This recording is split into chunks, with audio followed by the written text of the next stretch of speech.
keeps prices down far more effectively.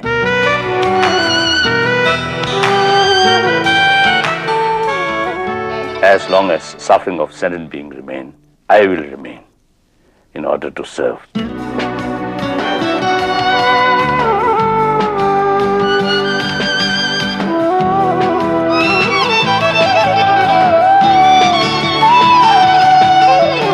I imagined God like my grandfather.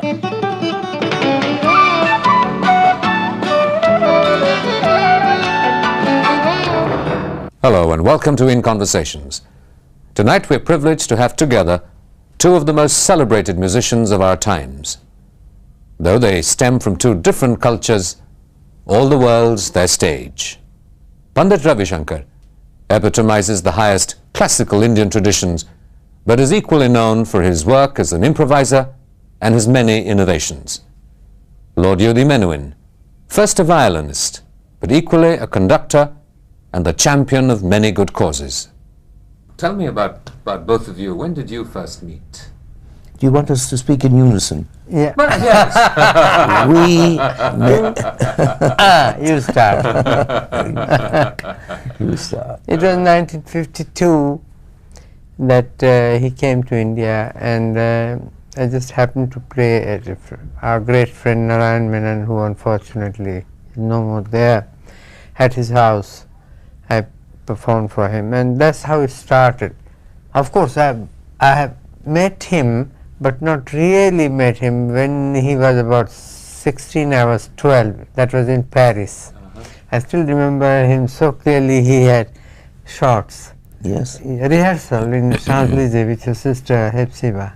Yes. And Georges Enesco, one of his main gurus, I suppose. Yes. Oh, yes. He was my great. He was a great friend of my brother Uday Shankar, and so he invited us for the rehearsal, and that's where I just shook hand with you.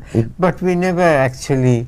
I was a little boy of 12. It must have been my first concert with my sister. Right. At the Salle Pleyel. Yeah. Yes, in 32 or so. Those were Guruji's salad days. Do you have any stories to tell us about? Well, what is so interesting is that to discover in the past indications of what happened later.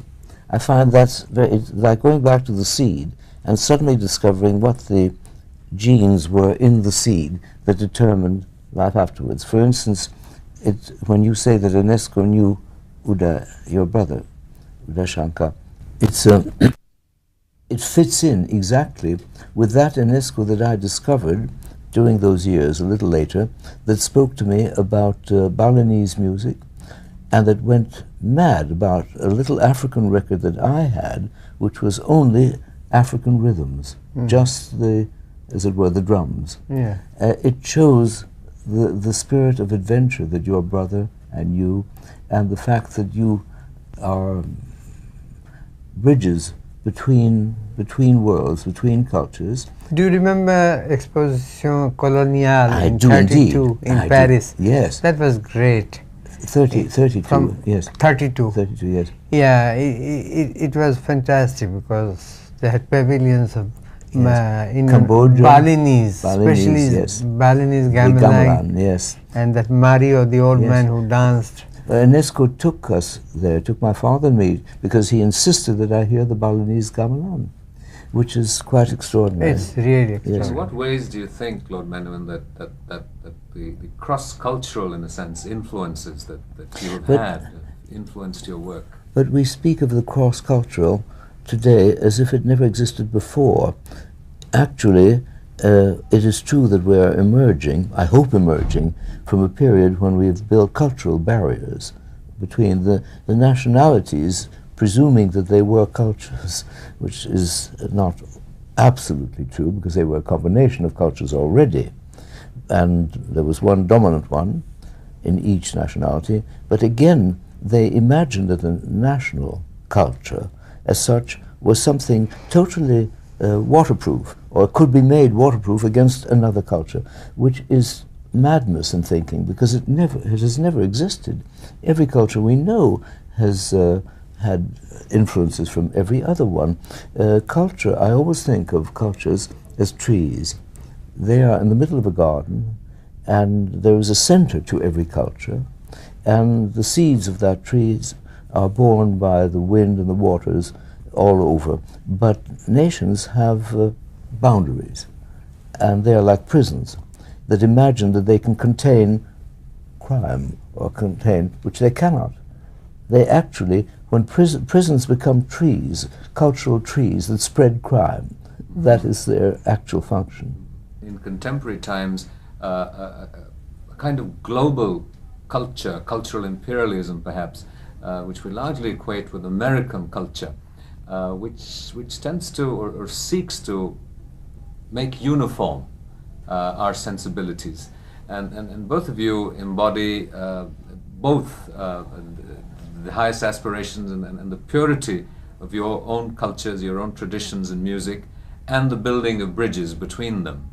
Yes, I'm not sure of my purity. I think Ravi has more purity than I have, but perhaps that's because you're just a purer person, that's all. But I know that I'm an interpreter, and because my parents were born in what is now the Ukraine or the Crimea, and I was born in America, and California? No, New York. Really? New York. Escaped thanks to my parents' wisdom when I was just over 1 year old, and went to California, and then have been traveling east since then until I finally came to India, and always going farther and farther into sources until coming to India I felt I had reached one of the great sources of global civilization, if you wish. But that has always been the case. Now, the new global culture you speak of is mass culture which attaches to the United States for several reasons. One, to do it justice, it has stood for symbolically the liberation of human beings from oppression. We know that it's far from being a perfect democracy. We know all its faults, but there is still a certain idealism attached. People of Eastern Europe don't associate the United States with oppression. They associate their neighbors, formerly Soviet Union and Nazi Germany, but not America. America looks to the rest of the world as if it had clean hands. Now, of course, as it's engaged in commerce and global economic power, as well as military power, it begins to look a little more like other nations have looked in the past. I suppose exercising power, taking on both responsibility and how shall I say, imposition of its own will, but also a certain amount of responsibility, like going into Bosnia and so on and so forth. But it all replaces, all of these efforts replace vacuums. Vacuums of frustration, of desire to fulfill themselves.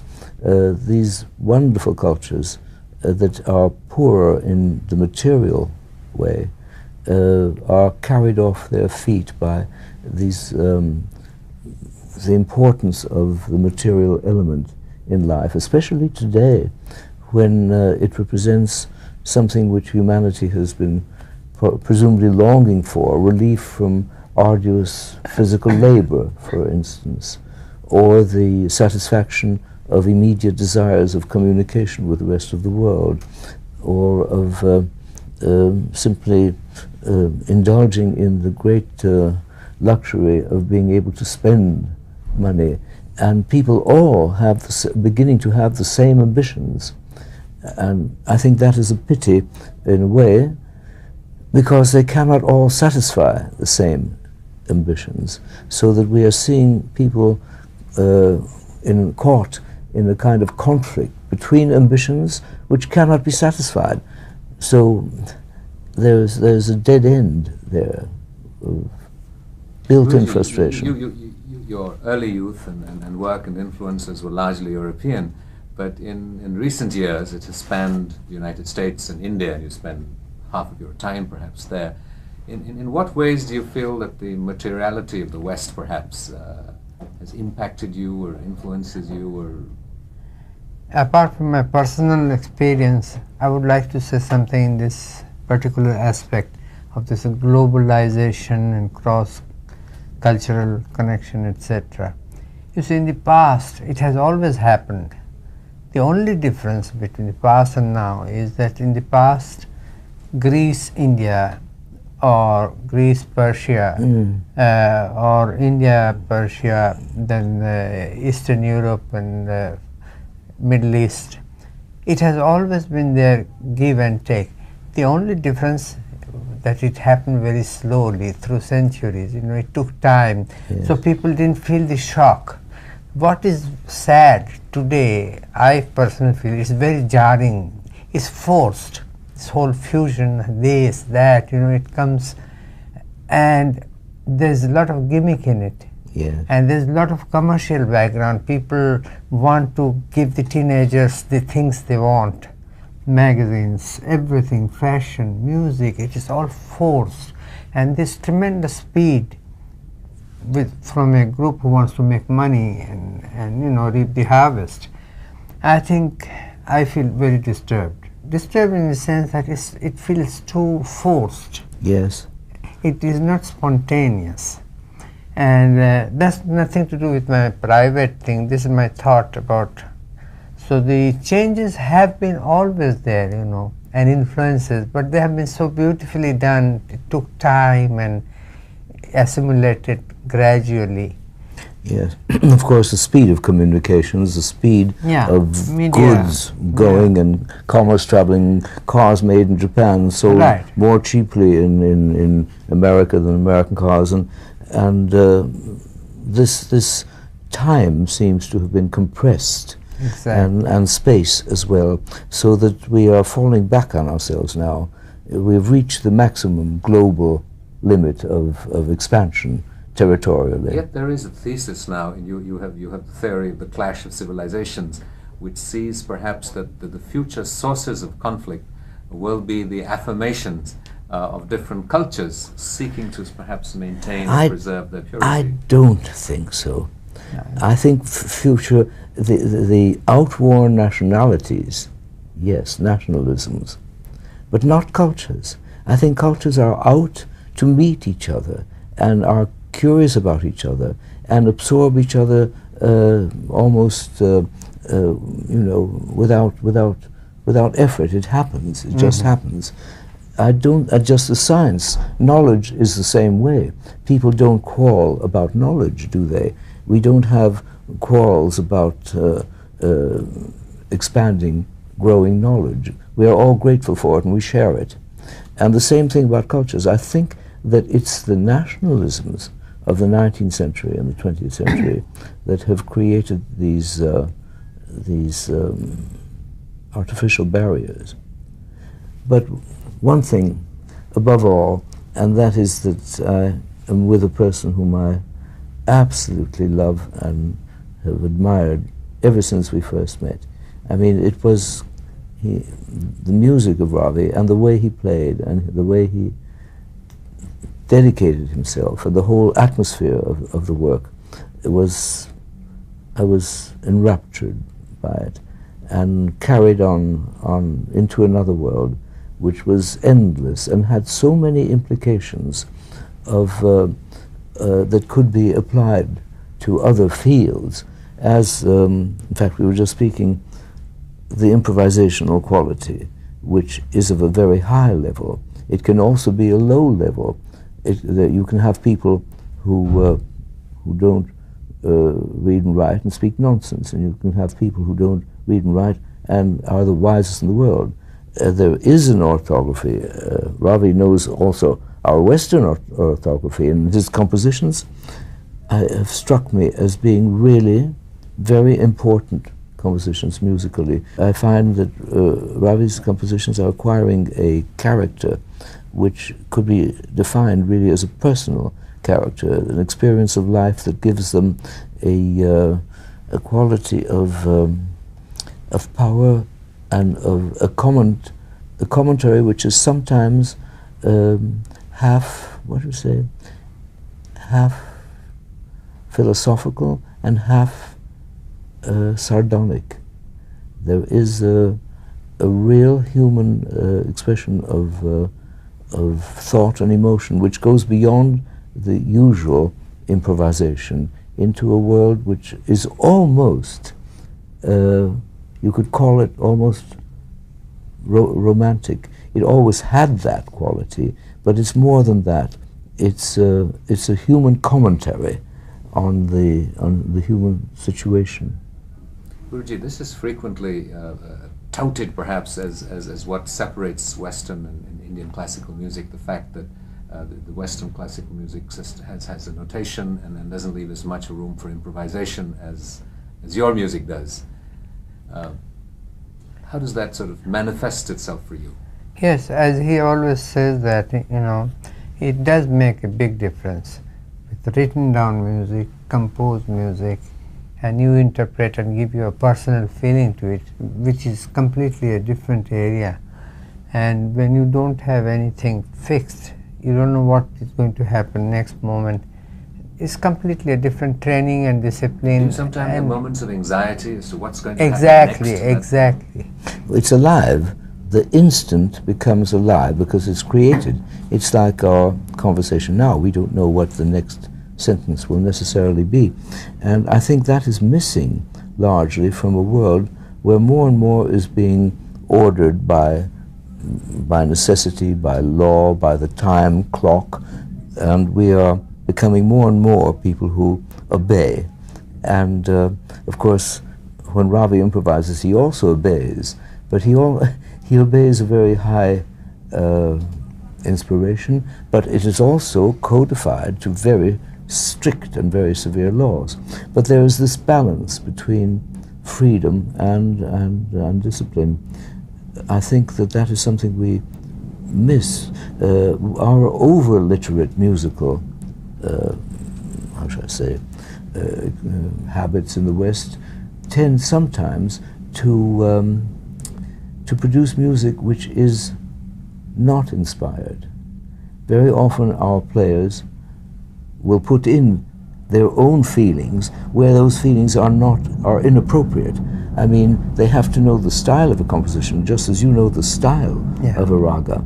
As they don't know the style, either from experience or from example, they are told to play it with feeling, to project themselves. And so they will do something which is catchy or which they think is effective or an imitation of some other performance that they thought was good. It doesn't come from the center of their being and from the center of the music. And there's nothing sadder for a musician when I see the last backstands of certain orchestras where the poor musicians play with one eye on the notes, the other eye on the conductor, totally uninspired, playing sometimes even correctly, sometimes playing in tune, you know, doing all the right things, sometimes with great integrity, but without that moment of inspiration that you have. When you were playing last night, I had this extraordinary feeling of the great innocence of Indian music. You know, very sophisticated at the higher level, intensely, one would say today, computerized intellectual grip of rhythms, and I mean, of a complexity that surpasses anything that we do in the West, but certainly improvised, but basically of an innocence which can happen at every level, because your music can be played almost by a child at the lowest level and still be, and the melodies, you see, the fact that each note is an improvised one, it's like a child using for the first time the word beautiful, or discovering, so that we know the word beautiful. We look it up in a dictionary, and it's something nice to look at or something nice to handle. We know the description, but to discover the word for the first time, without any dictionary, without any reference, except saying, oh, That's beautiful. But we only know the word without any object. You see, we use the word, but we haven't, as a child, associated it immediately with something that is and exists and is beautiful. And that's, this innocence struck me very, very strongly. How right? You've used the word innocence, you've used the word integrity, purity. Does a great musician have to be a good, pure human being to produce profound music? In Ravi's case, yes. No. Not in mine. No, it will be ideal, but you know, being in this world and growing in this world and all the surrounding, I don't think everyone can be a saint as such. But something within oneself has to be very pure. Even you find in a lot of cases a musician who drinks or is drug addict, but when he performs, all that is gone, you know, all that is shed aside, and what he brings out from within himself is so pure and so beautiful. It touches the Supreme Being. But it has to be divorced from often everyday life or from the material world. Because in the material world and everyday life, musicians also can be pretty nasty in every kind of way. Perfect. But what is important, I think, when you see the history of the great ideas, wonderful, noble ideas of Jesus, say, who told us to turn the other cheek, and he was quite right, because otherwise the wars are self-perpetuating. You have to learn how to confess and how to accept, and not to pass it on. Revenge, I think, is one of the ugliest traits, and yet it's so natural. So all these ideas were wonderful, but when they are translated into actual situations where the church had political power, as in Spain, you got the Inquisition. And the same thing happens as soon as a great idea is harnessed to a material purpose. But I think the great idea must exist, and it must still be there, so that you can assess and judge your action by those terms. That is, it doesn't change necessarily behavior, but it does give you a measure of what is right and perhaps wrong. Don't I you have feel? a question to you. In the olden days, you know, whether it was a painter or a writer or musician, people loved them and respected them, and they didn't care about what they did, all their vices and things like that. But today it has changed completely. Today, you know, everything is out, whether it's the president or a musician or a writer. There's more tendency of trying to find out what he does or what he has done in past, or the skeleton from the cupboard, and that typical sensational media-oriented thing, I think, has become very strong. It has. I think that it betrays people's weaknesses, because for one thing, they like to feel that people in high places are no better than they are themselves, and if possible a little worse, because everyone would like to feel superior. And that is again a vanity. I mean, the people, as we said, the people who read and write feel an absolutely there's no reason for it, a superiority over those who cannot.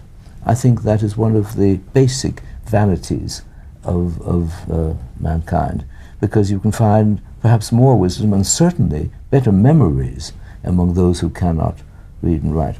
And then, but the best of all are those who have the memories and can read and write, like Ravi and many great Indian human beings. But that is that is a matter of vanity. You want to pull the people who are up down to your own level, and you want to feel superior to them, and you delight in everything. Every time you find a fault. But that is simply because people have been educated to that kind of need to live off somebody else in terms of their weaknesses. That makes us feel good, instead of trying to cultivate our own strengths If we cultivated our own strengths, then we wouldn't care. I for one, feel it's totally out of order to bother about another human being's private affairs. Have you ever considered your fame and your celebrity and the fact that you're identifiable and recognizable a liability? Yes. Liabilities, because no, I don't know. Would you like to have sneaked away and done things unrecognized? Is that? No, I sneak away every time, all the time. I'm all the time concerned with thoughts or with music or with jobs. What the rest of the world thinks has absolutely nothing to do with our performance, does it, Ravi? Except that you are communicating. That's true. Yeah. But have you felt, Guruji, that you know, the fact that you're a celebrity, that you can be recognized, sometimes intrudes into your life and you're not able to do the kinds of things that you would want to do? Yes, quite often. That's true. I have a lot of frustration always, as I have mentioned many times, because you see, the trouble with me that I'm not happy just playing the sitar. I'm very happy when I play the sitar. That's true. At That's that not moment. the only happiness. But other times I have so many things in my head I like to do, creative things, compose things, produce a stage presentation, visual, audio. So it's far too much. I wish I could stick to sitar. You feel about the sitar as Enesco felt about the violin. And we, lesser beings, feel about you as a sitar player that already you are enormously creative, more than say the interpretative musician is. But you, having already mastered that, you are beyond it. And Not mastered, no. Yes, but anyway, you have, your field of imagination has expanded, so that you have already written excellent works, wonderful works for sitar and orchestra, composed, and so it's going beyond. Will you eventually be a film director? I would love to. I'm sure you do that very well. I'm sure of it too. You've been watching an exclusive and perhaps the first recorded conversation between two great masters, Pandit Ravi Shankar and Lord YEHUDI Menuhin. We will continue with this next week. See you then.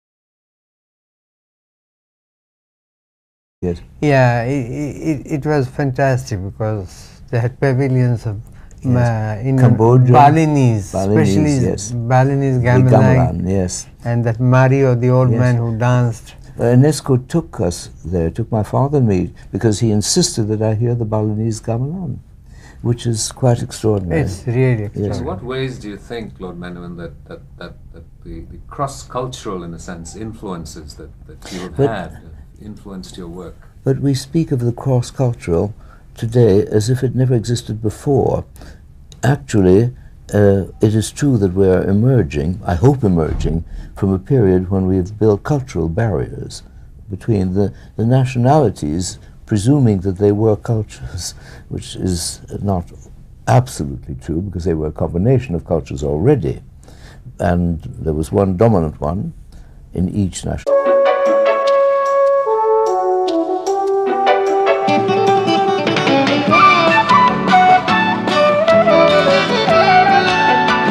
Competition keeps prices down far more effectively.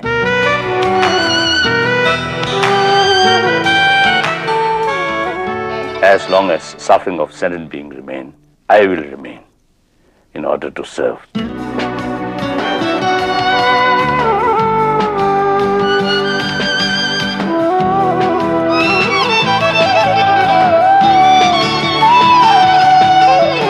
I imagined God like my grandfather.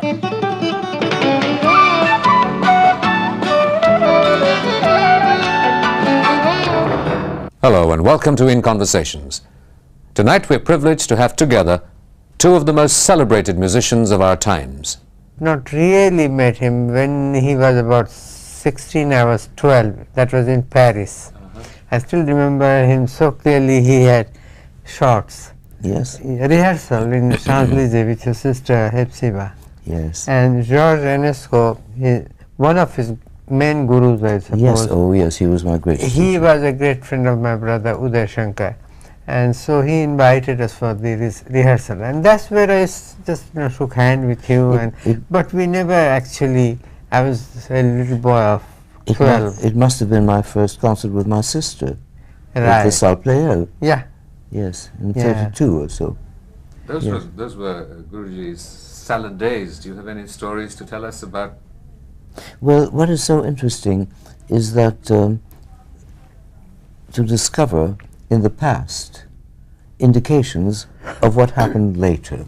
I find that's it's like going back to the seed and suddenly discovering what the genes were in the seed that determined life afterwards. For instance, when you say that Enesco knew Uday, your brother, Uday Shankar,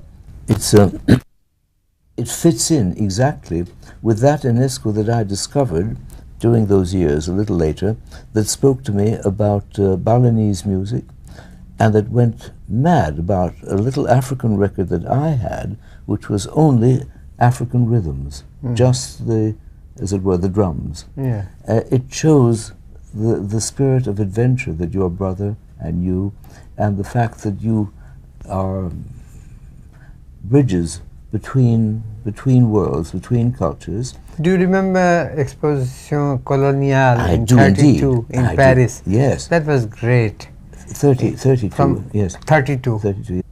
Though they stem from two different cultures, all the world's their stage.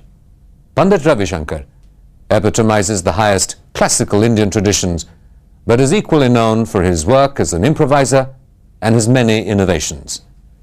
Lord YEHUDI Menuhin, first a violinist, but equally a conductor and the champion of many good causes. Tell me about both of you. When did you first meet? Do you want us to speak in unison? Yeah. Yes. You start. You start. It was 1952 that he came to India, and I just happened to play at our great friend Narayan Menon, who unfortunately is no more there, at his house. I performed for him, and that's how it started. Of course, I have met him